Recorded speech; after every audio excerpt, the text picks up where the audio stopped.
Have you noticed how pretty much every story you see online now, whether it's breaking news or some deep dive feature, it's almost always a video.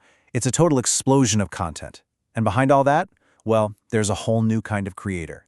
So today, let's dive into the world of this modern storyteller.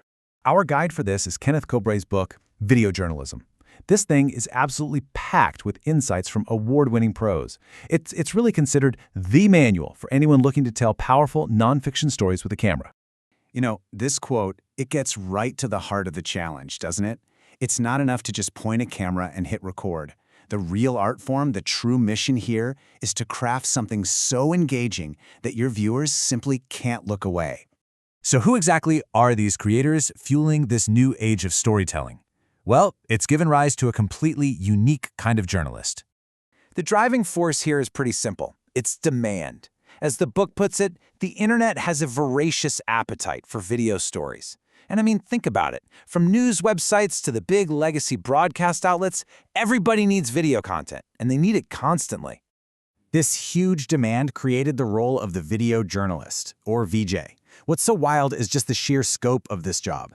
They're a solo operator, which means they're responsible for everything, from finding the story all the way to that final edit.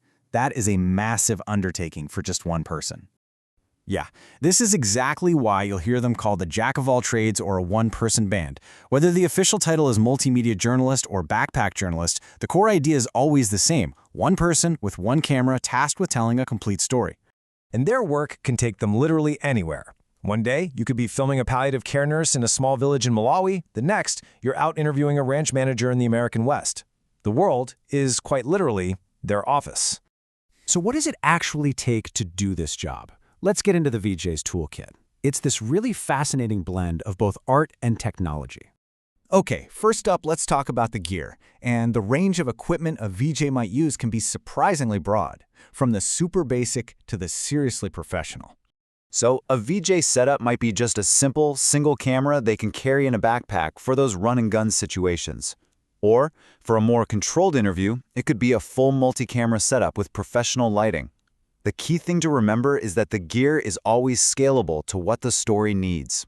But look, the gear, that's only half the equation. What truly matters is knowing how to use it, and that brings us to the core technical skills every single VJ has to master. Okay, so these are the fundamentals. Mastering focus and exposure is just non-negotiable if you want a clean image. Understanding lenses is so crucial. A wide lens can make a space feel vast, while a tight lens creates real intimacy. And you absolutely have to master light and capture crystal clear audio.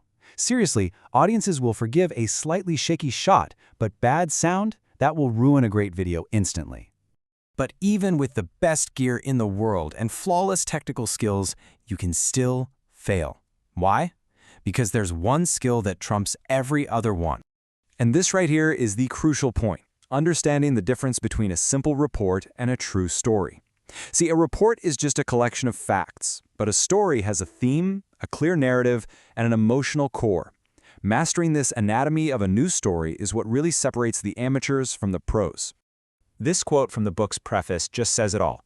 You can learn the tech, you can buy the gear, but it's the art of storytelling that truly makes a great video journalist. It's what connects the audience to the subject on a human level. And that art follows a pretty distinct process. It all starts with finding the theme, asking yourself, what is this story really about? Then it's about conducting interviews to gather all that raw emotion and information. From there, a script gets written to create structure and flow. And finally, the edit is where all those pieces come together into a cohesive, powerful narrative. So why is all this so important right now? Let's kind of zoom out and look at the current landscape for these storytellers. A lot of people in the field, including Kobre, argue we are in a golden age for this kind of work.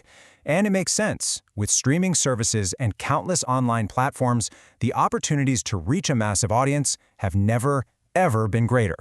Viewership for high-quality documentary content is just skyrocketing. But it's not all easy. It's a field of sharp contrasts. The challenges are very real. You're dealing with tight deadlines, constrained budgets, and the constant struggle to get projects funded. And yet, the opportunities are immense. You have global reach, tons of new platforms, and that ever-growing audience that's just hungry for great stories. Ultimately, it really comes down to this. The camera is an incredibly powerful tool. But in the hands of a skilled storyteller, it's not just for recording events. It's for creating understanding, for building connection, and maybe, just maybe, inspiring a little bit of change. And that brings us to the final question. With the tools more accessible than ever before and an audience that's starving for authentic stories, the only question left is the one that matters most. What story will you tell?